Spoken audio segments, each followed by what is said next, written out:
이 시간 우리에게 주시는 하나님의 말씀은 역대상 18장 7절에서 11절까지 말씀입니다. 역대상 18장 7절에서 11절까지 말씀입니다. 우리 다 같이 한 목소리 읽도록 하겠습니다. 시작.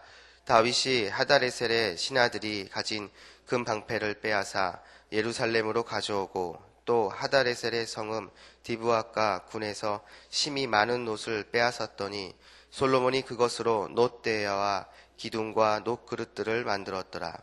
하맛왕 도우가 다윗이 소바왕 하다데셀의 온 군대를 쳐서 무찔렀다 함을 듣고 그의 아들 하도람을 보내서 다윗 왕에게 문안하고 축복하게 하니 이는 하다레셀이 벌써 도우와 맞서 여러 번 전쟁이 있던 터에 다윗이 하다레셀을 쳐서 무찔렀음이라. 하도람이 금과 은과 놋의 여러 가지 그릇을 가져온지라. 다윗이 이것도 여호와께 드리되 에돔과 모압과 암몬 자손과 블레셋 사람들과 아말렉 등 모든 이방 민족에게서 빼앗아 온 은금과 함께하여 드리니라. 아멘. 오늘 본문을 보게 되어지면 계속해서 다윗이 인근 나라 민족들과 전쟁에서 승리한 것에 대해서 보여주고 있습니다. 그런데 우리가 오늘 본문을 보게 되어지면 한 가지 눈여겨봐야 될 대목이 등장하는데요. 바로 8절 말씀입니다. 우리 8절 말씀 다 같이 한번 읽도록 하겠습니다. 시작. 또 하다레셀의 성읍 디브아과 군에서 심히 많은 놋을 빼앗았더니 솔로몬이 그것으로 놋대야와 기둥과 놋그릇을 만들었더라. 아멘. 다윗이 소바왕 하다레셀을 점령하고 그곳에서 많은 놋을 빼앗았다라고 이야기를 합니다. 그리고 성경은 이어서 그 빼앗은 놋을 가지고 나중에 솔로몬이 놋대야, 기둥, 놋그릇을 만들었다라고 기록하고 있습니다. 여기에 나오는 놋대야, 그다음에 기둥, 그다음에 놋그릇은 성전 기물입니다. 그러니까 다윗이 전쟁을 통해서 빼앗은 많은 그 놋은 나중에 솔로몬이 성전을 지을 때 성전 재료로 쓰이게 되었다라는 것이죠.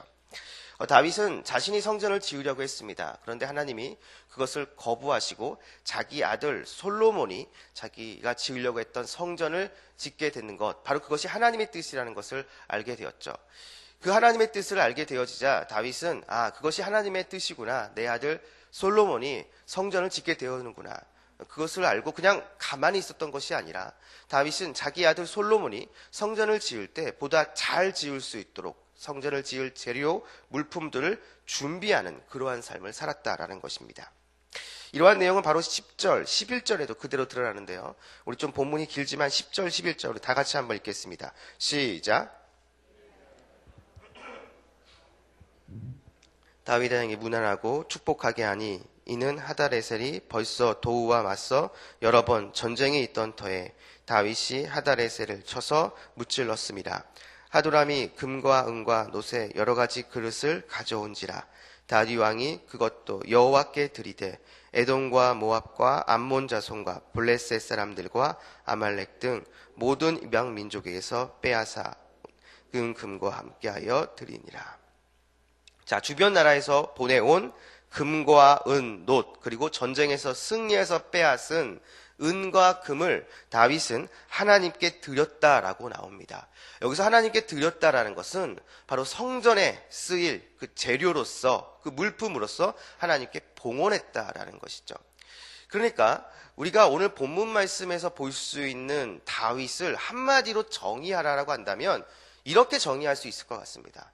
바로 자기 아들 솔로몬이 성전을 지을 때 성전을 보다 잘 지을 수 있도록 준비하는 삶을 산 사람, 바로 다윗을 오늘 본문에 이렇게 정의할 수가 있다라는 것이죠.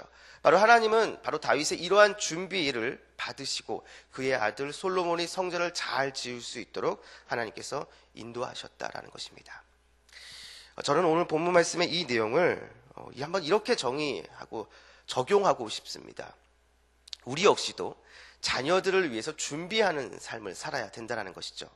물론 그 준비라는 것이 여러 가지가 포함되어질 수가 있습니다. 그런데 오늘 저는 여러분에게 그 준비 중에서 가장 중요한 준비 한 가지를 말씀드리고자 합니다. 그것은 바로 자녀를 위해 기도하는 삶이 있어야 된다는 것입니다. 여러분들이 지금 이 시각 새벽에 나와서 이곳에서 새벽 기도를 하고 계십니다. 그런데 이 같은 시각에 저 먼 곳에서 새벽 기도를 하시는 분이 계십니다. 바로 저를 위해서 기도하시는 분이 계시는데요. 바로 저희 어머니이십니다. 저희 어머니는 일평생 이 못난 이 아들을 위해서 새벽 기도를 하신 분입니다. 제가 지금 이 자리에 설 수 있는 것도, 그리고 이 자리에 서서 여러분에게 설교할 수 있는 것도 지금 이 시각 저를 위해서 중보 기도하고 계시는 어머니의 그 기도 때문이라는 것이죠. 그 기도 때문에 제가 준비되어질 수 있었고, 그 기도 때문에 제가 지금까지 올 수가 있었던 것입니다. 지금 대신방 기간인데요. 이 대신방 기간을 이렇게 하고, 그리고 대신방을 받다 보게 되어지면 각 가정에서 거의 비슷하게 꼭 빠지지 않고 나오는 기도 제목이 있습니다. 그게 뭐냐면 바로 자녀들을 위한 기도 제목입니다. 그 중에서 상당수를 차지하는 것이 자녀들이 중에서 아직 예수님을 믿지 않는 그러한 자녀들이 많이 있다라는 것이죠. 자기는 예수님을 믿고 자기는 구원받았는데 내 사랑하는 내 아들과 내 딸이 아직 예수님을 알지 못하고 아직 예수님을 믿지 않아서 아직 구원의 문제가 해결되지 않았다는 겁니다. 그래서 자녀들이 구원받을 수 있도록 그러한 기도 제목을 내놓습니다. 근데 이 기도 제목이 작년에도 나왔고 똑같이 올해도 나옵니다. 그 사이에 자녀들이 예수님을 믿지 못하게 된 것이죠. 그래서 같은 기도 제목이 계속 반복해서 나오고 있습니다. 혹시 이 새벽에 여러분 이곳에 나와서 기도하시는 여러분들 가운데서도 여러분의 자녀들 중에 아직 예수님을 믿지 못하고 계시는 분이 계시다면, 그리고 그 기도를 하기 위해서 이곳에서 기도하시는 분이 계시다면 여러분 잊지 마시기 바랍니다. 여러분의 자녀는 여러분의 자녀 이전에 하나님의 자녀입니다. 여러분의 자녀 이전에 하나님의 자녀라고 한다면 여러분, 하나님이 절대로 여러분의 자녀 외면하지 않습니다. 하나님이 절대로 여러분의 자녀 포기하지 않는다는 것이죠. 왜냐하면 여러분의 자녀를 너무나 사랑하는 하나님이 여러분의 자녀 절대로 그냥 포기하거나 놔둘 수가 없기 때문입니다. 여러분이 여러분의 자녀를 위해서 눈물 흘리고 가슴을 치며 애통하면서 기도하고 부르짖는 그 모든 기도 하나님이 다 보시고 들으십니다. 그리고 반드시 하나님의 때에 하나님의 방법으로 여러분의 자녀에게 응답해 주신다라는 것이죠. 기도하는 부모의 자녀는 절대로 망하는 법이 없습니다. 여러분이 먼저 포기하지 않고 계속적으로 여러분의 자녀를 위해서 기도하고 또 기도하고 그렇게 나간다면 그 기도 반드시 하나님의 때에 하나님의 방법으로 응답되어지게 될 것입니다. 제가 이렇게 확신에 차서 제가 이렇게 자신 있게 이야기할 수 있는 이유는 제가 그러한 기도의 혜택을 입은 자이기 때문입니다. 지금도 입고 있고 앞으로도 입게 될 것입니다. 여러분들이 자녀를 위해서 흘리는 그 기도, 그리고 눈물, 그 간절함, 그 부르짖음 절대로 하나님 외면하지 않습니다. 지금도 보고 계시고 지금도 다 듣고 계십니다. 그리고 반드시 하나님의 때에 하나님의 방법으로 여러분의 자녀 가운데 응답되게 될 것입니다. 여러분의 자녀의 문제는 해결될 것이고, 그리고 여러분이 아직 예수님을 알지 못하는 그 자녀들을 분명히 주님께로 돌아오게 될 것입니다. 이러한 확신과 이러한 믿음을 가지고 자녀를 위해서 준비하는 삶, 특별히 제가 오늘 말씀드렸던 것처럼 자녀를 위해서 기도하는 삶을 살아가는 저와 여러분 우리 모두가 되기를 주님의 이름으로 축원합니다. 기도하겠습니다.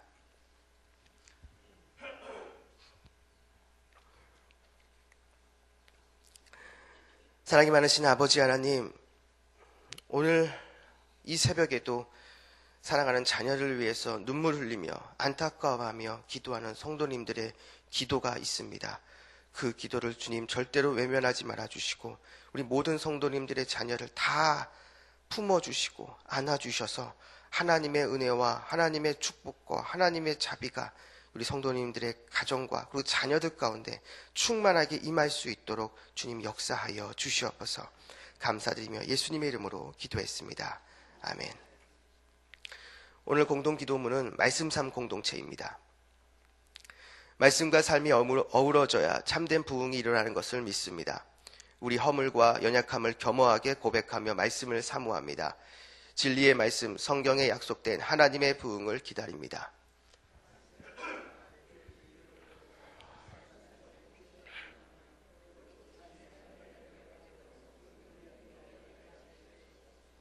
삼위일체 하나님의 임재와 현존으로 사랑의 음성을 들려주옵소서. 주님, 우리 공동체의 비전을 굳센 믿음으로 거듭하여 선포합니다. 하나님, 말씀의 거룩한 그리스도인의 삶과 세계를 변화시킨다. 아멘. 주기도문 하시겠습니다. 하늘에 계신 우리 아버지, 아버지의 이름을 거룩하게 하시며 아버지의 나라가 오게 하시며 아버지의 뜻이 하늘에서와 같이 땅에서도 이루어지게 하소서. 오늘 우리에게 일용할 양식을 주시고 우리가 우리에게 잘못한 사람을 용서하여 준 것 같이 우리 죄를 용서하여 주시고 우리 시험에 빠지지 않게 하시고 악에서 구하소서. 나라와 권능과 영광이 영원히 아버지의 것입니다. 아멘. 지금 들은 말씀이 내 삶으로 이어지게 하옵소서. 오늘 있을 금요 심야 기도회와 싱크 금요 모임에 각별한 은혜가 있게 하옵소서. 교구 대신방 가운데 하나님의 은혜가 있게 하옵소서. 권사회 사순절 기도회를 통해 십자가의 은혜를 더 깊이 경험하는 시간이 되게 하소서. 내일 있을 월상 예배와 성수동 음악회 가운데 크신 은혜를 더하여 주옵소서. 2017년 VIP 전도 대상자 봉헌에 많은 분들이 참여하게 하옵소서. 한국교회가 세상의 회개를 촉구하는 선지자적 사명과 함께 민족의 죄를 끌어안고 기도하는 제사장의 직무를 잘 감당하게 하옵소서. 올해 있을 대선 가운데 하나님이 원하시는 바른 지도자가 뽑히게 하옵소서.